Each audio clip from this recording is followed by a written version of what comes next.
Hey everybody, Jeremy Markovich here. 2 quick notes before we get going. First, this podcast has a new home. It's now part of the North Carolina Rabbit Hole, which you can find at ncrabbithole.com. There you can check out previous episodes of Away Message, you can find any new episodes that we're putting out, and if you like this podcast, I think, no guarantees, but I think you will like my weekly newsletter. It is about weird North Carolina stuff. Comes out every Thursday. It is free if you want it to be, and you can sign up at ncrabbithole.com. Second, this episode was produced during my time at Our State Magazine. Now, I happen to think that most of it still holds up, but some of the promo codes and websites that I mention may no longer work. Okay, here's the show. Tuesday, July 9th, 2019. I was sitting in my car in Emerald Isle, North Carolina, in the parking lot next to one of those state wildlife boat ramps, the kind where the pavement goes right down into the water. There was a wooden walkway, tall grasses all around, with the white noise of rain hitting my roof. It was early afternoon. Warm weather, gray skies, a light wind, not picture-perfect weather, but honestly, not too bad. It was a pretty chill scene, which is exactly the kind of environment you'd want if you were anxious about starting a 2-week-long, 200-mile kayak trip by yourself up the Intracoastal Waterway. And Aaron Brennan needed to chill out. What kind of books have you been reading? You had some Hemingway there? I'm on a classics kick. Oh, yeah? Right now. Yeah. Well, Aaron was already 1,000 miles into a 1,200-mile trip along the Mountains to Sea Trail. She'd seen a lot, been through a lot, and read a lot. Were you weighing your books? I was not weighing my books. I was past that portion. I was past that obsession. Before now, every time I'd talked to Erin, she had been pretty calm. Even though, some stuff had gone wrong. She'd gotten lost at least once. She'd been left alone after her hiking partner, Thomas, decided to keep going at a faster pace. She'd been through strong storms and extreme heat, but she was always pretty even-keeled, which was not surprising. I mean, she was in the military for 7 years, had a solid plan for the trail, had a support team that was on call in case she needed help, and on top of all that, she just had this can-do attitude. As if, things are going to happen, but you just do the best you can. No big deal. And yet, at this moment, Erin was as nervous as I'd ever seen her. I'm a little anxious right now. I knew I was nervous leading up to it, but I'm actually a little bit. Like watching Michelle back down with the kayak, you're because you guys are here, I'm afraid I won't be able to paddle it, and you guys are just gonna watch me fail. To which I was like, no, things are gonna be fine. Which is the way you say it when you don't actually know if things are gonna be fine. It's not as heavy as you think it's going to be. She's like, no, it is. Now, my bedside manner was different than that of Michelle Revoix. Finding places to pee is going to be your biggest problem. I swear that is. Michelle, you might remember, works for Warrior Expeditions and hiked with Aaron for the first couple days of the trail. This is the stuff you don't think about. I'll be honest, at first we were both trying to lighten the mood, which is hard to do, especially when you discover that Aaron's kayak was this close to flying off the top of Michelle's Jeep on the drive over. Oh, look, we lost a strap. Holy wow, crap. it's straight up not connected to anything, though. Oh my gosh. At least you didn't lose it. Well, that shows you how heavy the boat is. I was following behind Michelle at one point, so obviously I was glad that I didn't have a 14-foot-long, 75-pound missile come flying through my windshield. Anyway, we all teamed up to lift the kayak off of Michelle's Jeep and plopped it down on the concrete ramp right next to the water. Oh, you want to paddle? I was going to say, I think I'm missing an important piece. And not that we were delaying, but we literally couldn't put this off any longer. The boat was right there, bobbing in the water, and the only thing left was for Aaron to get in and paddle. All right, let's see how this goes. Oh, God. Basically, you never want to be in your boat when it's actually on. So, this is on. So, it's stable enough that you shouldn't have an issue getting in.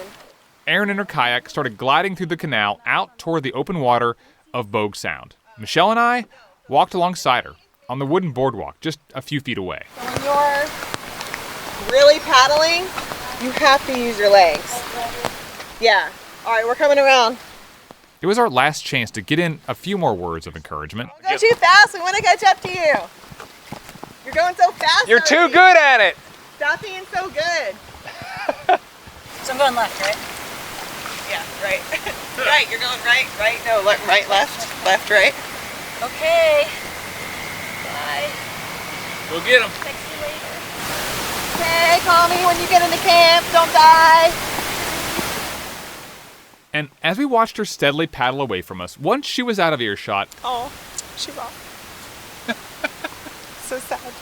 Michelle turned to me and said, yeah, I watched Thomas do this part of the trip, and it's really, really tough. He said the paddling was super, super hard up until he hit Ocracoke, which is where I met up with him. He said it was really, really difficult that day. Well, my biggest question for him was like, so with the exception of being hard, obviously, because these trails are hard. Yeah. Is it a good experience and is it worth doing again? Because I was concerned that he was so exhausted that I was like, is it worth paddling this? Because he was just beat. He was beat. And he said, yeah, he said he would do it again. It was hard, but Thomas had a lot of paddling experience, and he had done so well that he was going to pull up to the backside of Jockey's Ridge State Park the next day, climb the dunes, and reach the endpoint of the Mountains to Sea Trail. A big victory for him and for Warrior Expeditions. Now, they had sent veterans down the MST before, Michelle was one of them, but those veterans had just walked the whole thing. The hiking, biking, paddling trip, this Mountains to Sea triathlon of sorts. Aaron and Thomas were the first ones to do it. They were the guinea pigs. And so far, the hiking and biking part had been wildly successful. As for the paddling, well, we were about to get an answer on that one. I knew that paddling up the Intercoastal would be hard. I've paddled out here my whole life. I didn't realize it was going to be quite as hard as it is. It logistically is really difficult as well, but this is harder than I expected it to be. I hope it works. I don't care how tough you are. That is a lot of pressure on someone who'd only been in a kayak once or twice in her life. I mean, think about it. You have 200 miles in between you and the very end of the Mountains to Sea Trail. And to get there, all you have to do is do something that you've never really done before, something you're not all that comfortable with, in an environment that is totally new.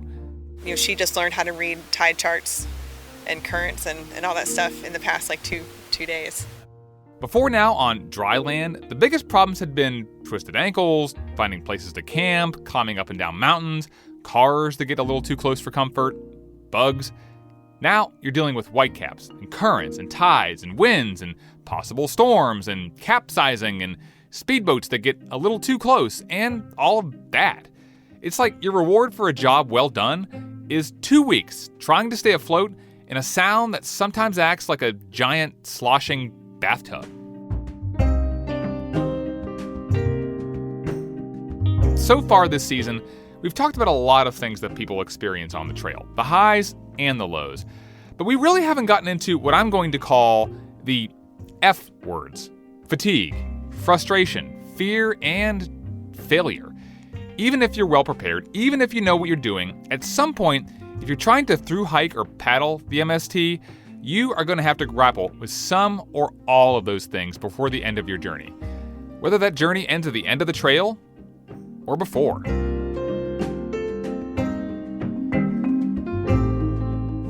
From Our State Magazine, this is Away Message, Season 4, a trip across North Carolina on the Mountains to Sea Trail.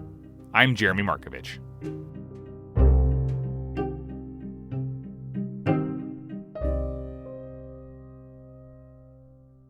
So before we go any further, I've got to explain a couple things, because you're probably thinking, okay, this is the Mountains to Sea Trail. What do you mean you can take a kayak on it? First thing, Aaron Brennan was paddling up the Intracoastal Waterway, which is not officially part of the MST. That is the thing that we will talk a lot more about in the next episode. However, Aaron and Alexi Harris, our other hikers, have been planning on paddling down the Neuse River, which technically counts. Paddling it is a phenomenal. It's a wonderful option. That is Kate Dixon again, the executive director of the Friends of the Mountains to Sea Trail. And I'd say about a third of our completers do that. Okay, stay with me here. From the beginning of the trail, from Clingman's Dome, through the mountains, through the Piedmont, around Asheville, Greensboro, Durham, and Raleigh, there has been only one official route of the Mountains to Sea Trail. But when the MST gets to Smithfield, about 40 miles southeast of Raleigh, at that point, you can choose your own adventure. In the coastal plain, there are two ways of doing it. You can do what we call the Coastal Crescent route. That is the route we focused on in the last episode. It's a U-shaped path through eastern North Carolina, through towns like Roseboro, White Lake, and Burgaw, mostly along roadsides. I say mostly because there are some long stretches of actual trail through the Holly Shelter Game Lands and the Croatan National Forest. Plus, there's the first stretch of beach hiking, 8 miles up Topsail Island. Still, though, the Coastal Crescent is all walking and hiking, or in Aaron Brennan's case, biking. But then the other alternative is paddling the Neuse River. You can kayak or canoe down a 170-mile stretch of the longest river in North Carolina, the Neuse River. You put in at Smithfield, then paddle past towns like Goldsboro, Kinston, and New Bern, as well as a tiny place named, not making this up, Tickbite, North Carolina. One thing about paddling the Neuse is that when you get down towards New Bern, the river really widens. First you're on typical river, and then all of a sudden you're like really out. The river is a mile wide. So for somebody who's never paddled before, we wouldn't recommend that that's the way you choose to do it, because it's not an easy paddle.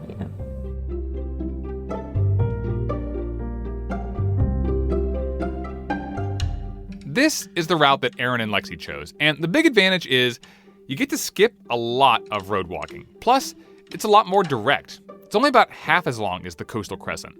But obviously, you need to have kayaks. And with the week to go before they hit the river, Aaron and Lexi did not have kayaks. The main river outfitter that does this for Mountains to Sea hikers is totally booked through the next 3 weeks. So we've contacted a handful of others. So far, none of them can help us. As of now, we're really not sure what we're gonna do if we can't kayak the Neuse. I'm personally not prepared to road walk the alternate roughly 350 miles. We actually don't have time to, since I've taken a job to start in early August. Hopefully it's going to work out. We'll see. Because we really want to finish the trail. We'll see. Spoiler alert, it worked out. One of the people that Aaron and Lexi called out of desperation told them, you don't have to rent. You can buy 2 relatively cheap kayaks for roughly the same price, and then just give them away if you have to. So Aaron and Lexi had some friends take them to the closest Dick's Sporting Goods, and they became the owners of 2 brand new boats. Now my sweet, sweet wife is already attached. We're not even on the water yet. But Lexi is loving these kayaks. And on July 8th, at a riverside park in Smithfield, they said goodbye to their friends. You think we're going to make it? I think it might. Absolutely. Are you being honest? Push, don't pull. Push, don't pull. Push, don't pull.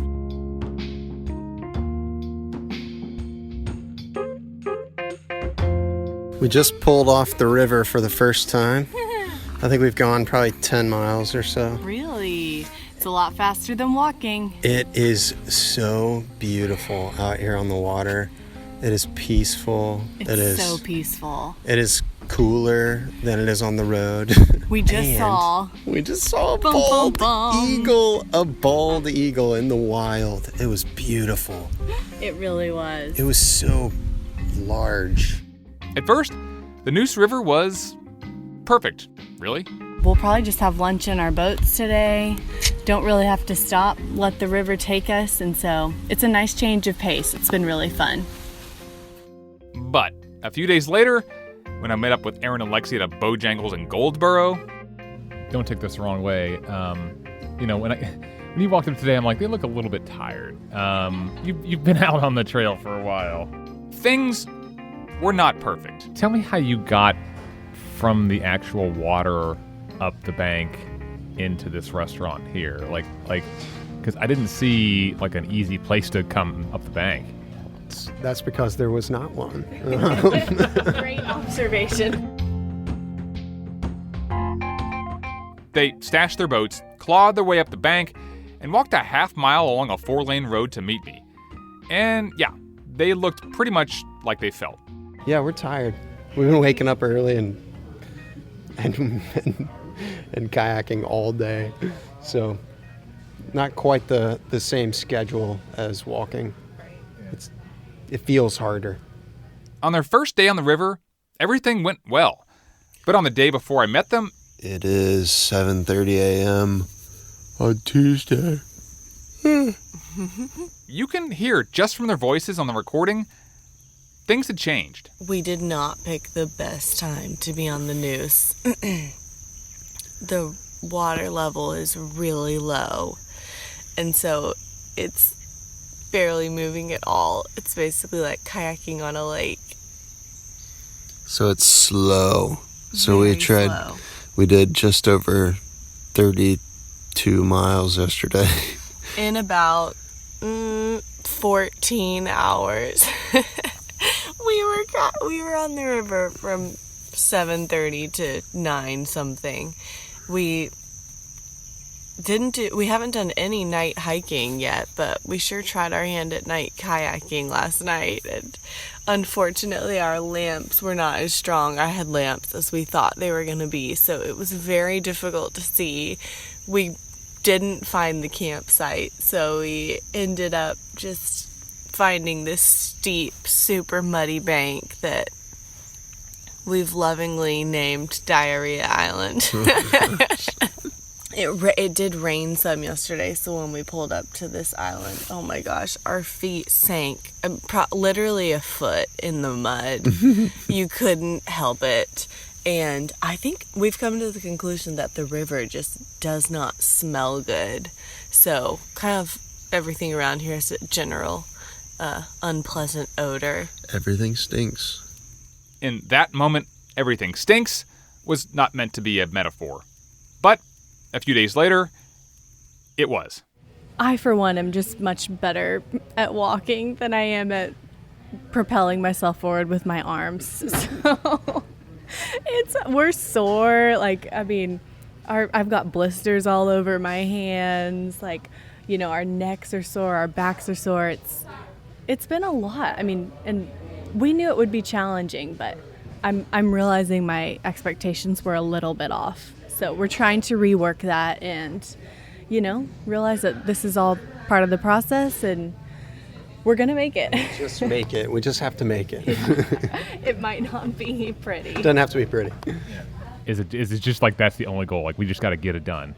So I had the same thought on the river yesterday. My lovely wife was just having a hard time with the A complete meltdown. Okay, she was having a complete meltdown. And I said, you know, we can take as long as we need to do this. She said, I don't want to be doing this any longer than we have to be doing this. So we're trying to strike a balance of getting it done somewhat quickly and not killing ourselves any given day. So I think we're thinking about 20 miles a day is pretty doable. I mean, we did have a conversation yesterday, and I think the kayaking has been the hardest for both of us for various reasons. I think it is really physically challenging, but I don't think that's what would send us home. I think it's a mental game, and yesterday, as Aaron alluded to, I just had a tough time. We were like 4 hours in and we had only gone 8.5 miles. Yeah. That was so demoralizing. The slow morning. Because it's like one thing if you're busting your butt, but you're going to make it. Like by the end of the day, we were going to get our 30 miles and make it to camp. Like last night. Yeah. But like when it feels like you're busting your butt and it's like, and at this rate, we're only going to make it halfway. That's like such a bummer. Yeah. This is no joke. I had a moment.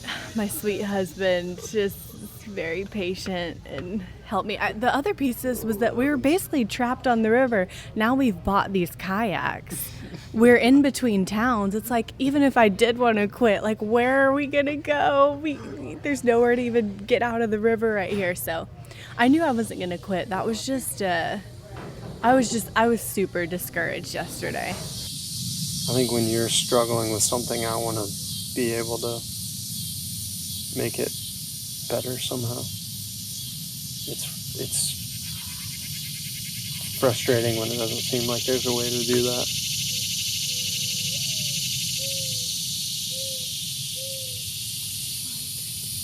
Don't be sorry. You can be discouraged and feel like this is hard, and I know you're doing a lot to help me along.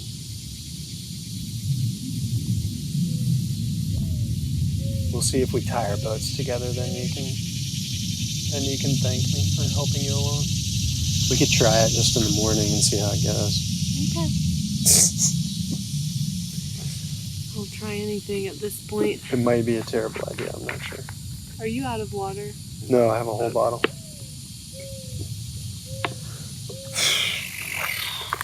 All right, sit tight. I'll get the tent. I may feel more isolated on the river than we ever felt in the mountains. Something about it feels like we don't have access and connection to other people.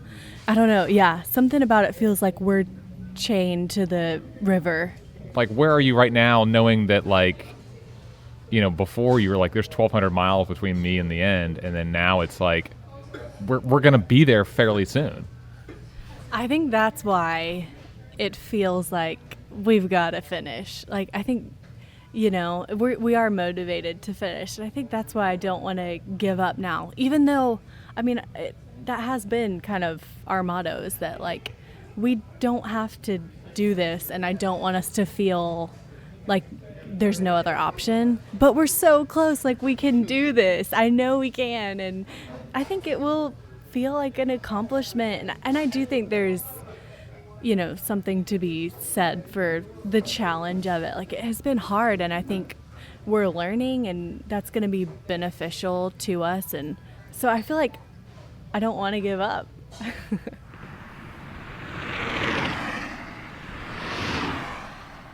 After we finished lunch, I walked with Aaron and Lexi back up the road toward the river. So we're going to the left of the guardrail? That's how we came out. Okay, I'll follow you. I climbed down a surprisingly steep embankment, holding onto small trees and vines and chunks of concrete, trying to get down to the sandy spot under a bridge where Aaron and Lexi's kayaks were pulled up. They float. They definitely float. All right. You ready? I guess so. Ready to shove off? Okay. Let me put you in a little bit. I don't quite trust her to shove me off, so I usually let her go first. Whatever. I'm going to beat you down the river. Grab that paddle.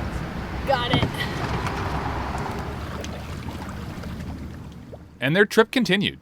Later that day, they hit a rainstorm. The bottom of the sky fell out, and it started pouring down rain. That night, they encountered wildlife. It's the night of July 10th. We're in our tent, and this animal is moving around us. And we're not sure what it is, but it's making quite the call.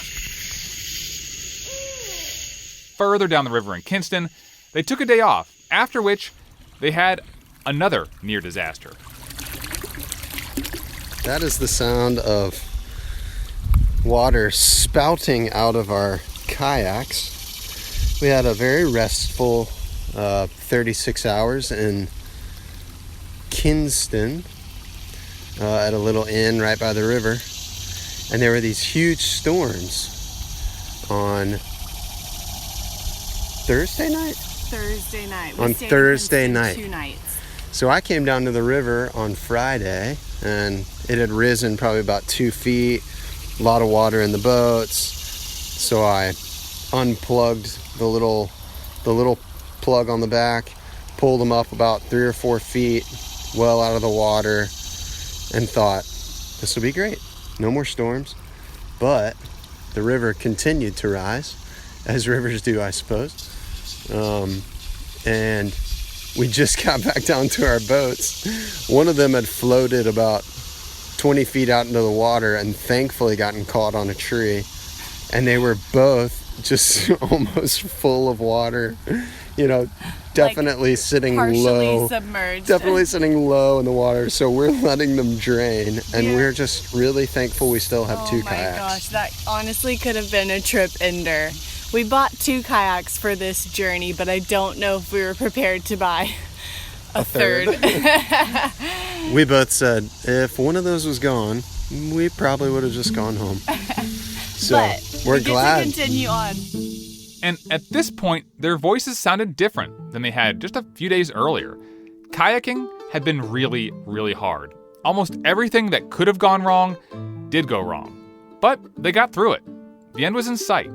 And finally, the river was flowing again. It's higher, hopefully a little faster. So Hopefully. I mean, hey, we've been wanting this, so we've been wanting we are this. not complaining. We've probably got 2.5 days, about 50 miles. About 50 miles. On the river to New Bern. So, here goes nothing.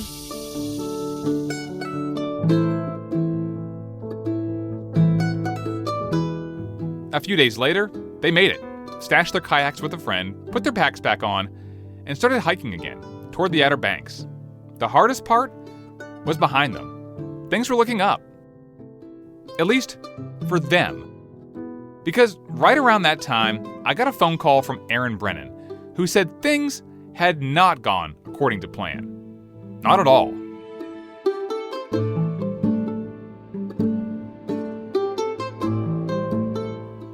That part of the story, when we come back.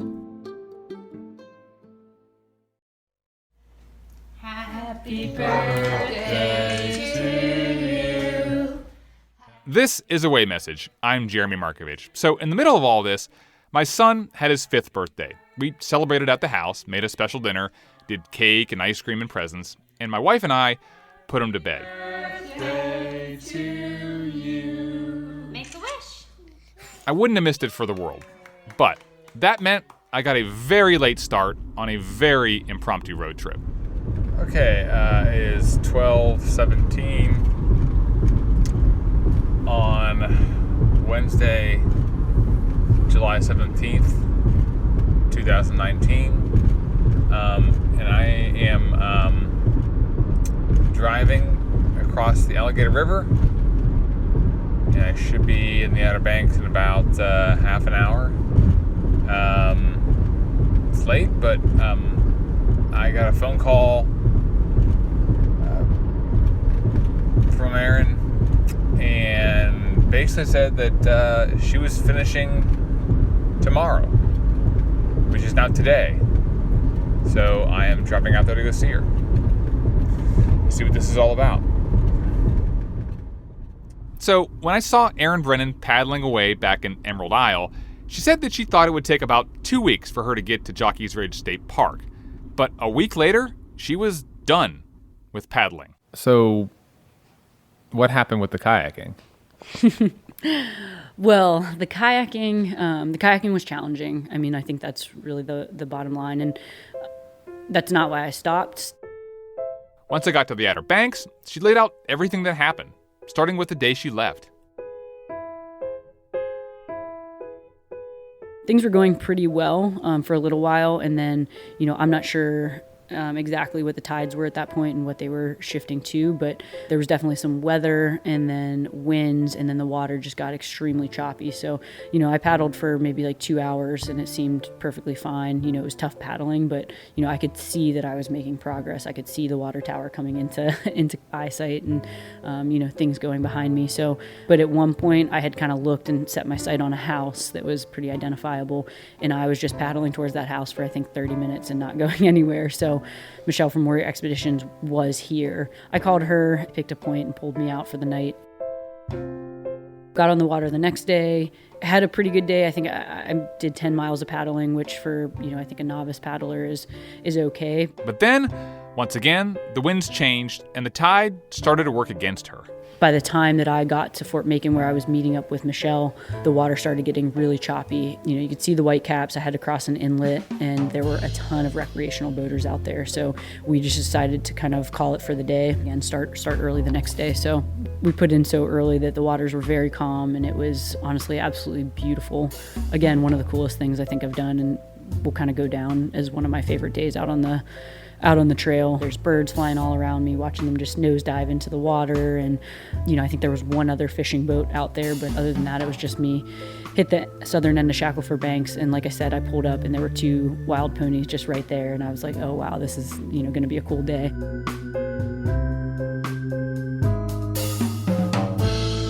I was going to go explore, so I didn't set up my tent immediately because I was like, oh, maybe I'll find a better place to camp. I'll just wait until I kind of go explore a little bit before I decide where I'm going to set up my tent. So I set up my tent a little bit later than I probably would have normally, but I get back to my tent and I start pulling out my stuff and tearing through my bags and realize that I don't have my tent poles. So I'm on an island with not a single soul around, and I don't have my tent poles. And so that was like just another kind of bad moment. I called my husband and was like, so I forgot my tent poles, and he had suggested I make a lean-to, and I was looking around and there's crabs out on the ground already, and if the wind stops and the bugs are going to be out, and I was like, I really don't want to be exposed to all the bugs and crabs and stuff like that, and it doesn't sound like a pleasant night. So anyway, I basically had to just fashion a tent. So I basically took my tent and I tore apart my kayak, all the bungee cords on my kayak. I had a ratchet strap that we were, had tied onto the kayak so that I could, pull my boat through low tide areas if I needed to. So I took that off. I had a little bit of string from, for tie-offs for my tent. And I essentially just tied the little clips basically off to different tie-off points, and basically was able to get my tent pretty much erected for the most part. Then I used my rain fly to create a lean-to on the side that the wind was coming from, so I could at least have a little protection from the wind. So that actually turned out really well. I kind of had an oh crap moment at first, this would be the worst time to forget your tent poles. And when I kind of talked to my husband, he was like, do you look around, what do you have? And I kind of got off the phone with him. I was like, okay, I have some stuff that I can figure this out. And in the Army you have to do that a lot, so that wasn't the worst thing in the world.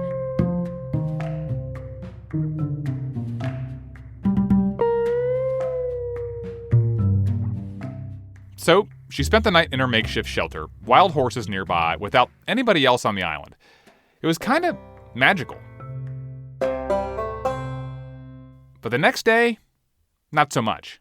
I chose to try to paddle against the conditions for a while, and it was just, kind of brutal, and wasn't making much progress. And so I turned around, paddled south to Cape Lookout, and, kind of spent the morning just exploring that area. I'd never been there before, went to the museum, went to the lighthouse, did the visitor center.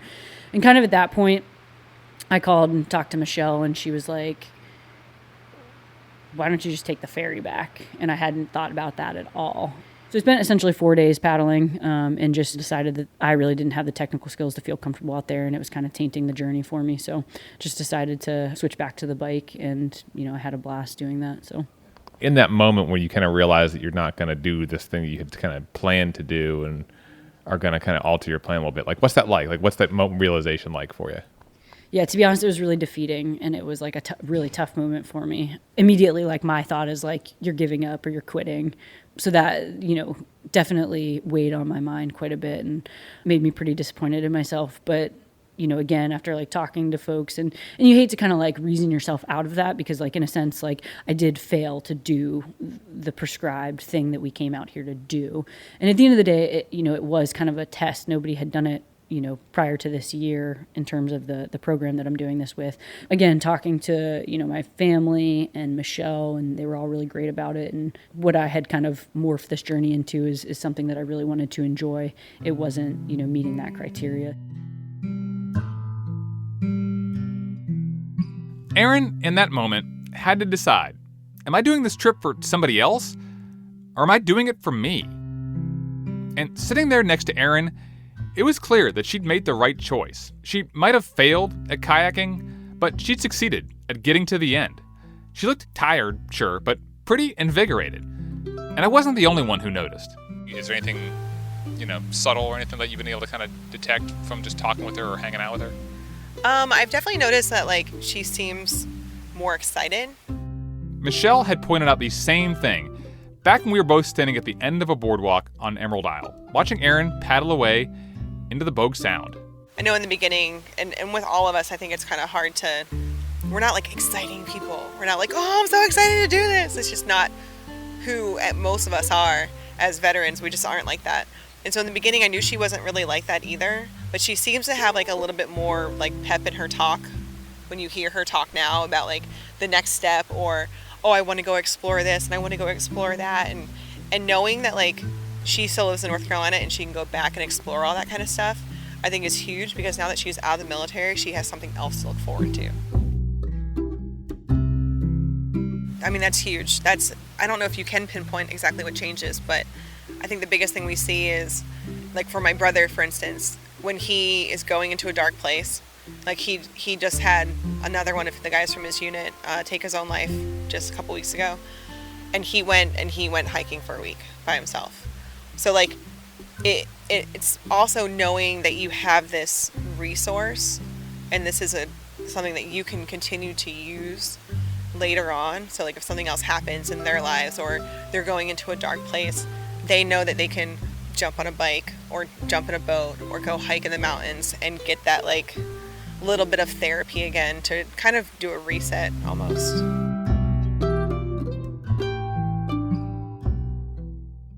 So yeah, I've definitely seen, it's not a change that you would be oh, they're a different person from point A to point B, but there's little subtle things that you'll see, within people, and really it might not even affect them until, 6 months from now, a year from now. So you still see her up there? Yeah, she's still going. She's going. You can still, yeah.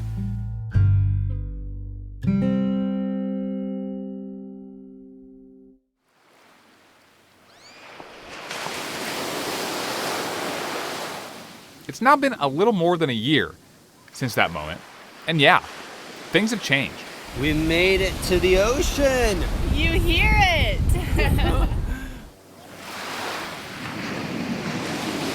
What happens when you finish the trip of a lifetime and get back to life? What's tomorrow going to be like for you? I think it's going to be weird. I think there's still probably going to be a process. I don't think that this whole process is over. Next time on the season finale of Away Message.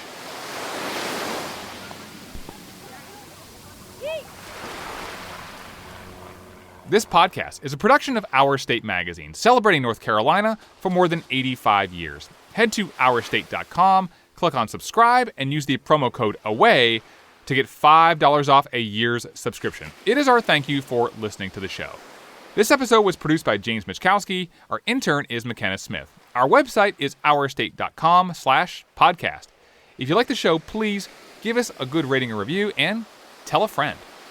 I'm Jeremy Markovich. Thanks for listening. We'll see you back here one more time in a few weeks.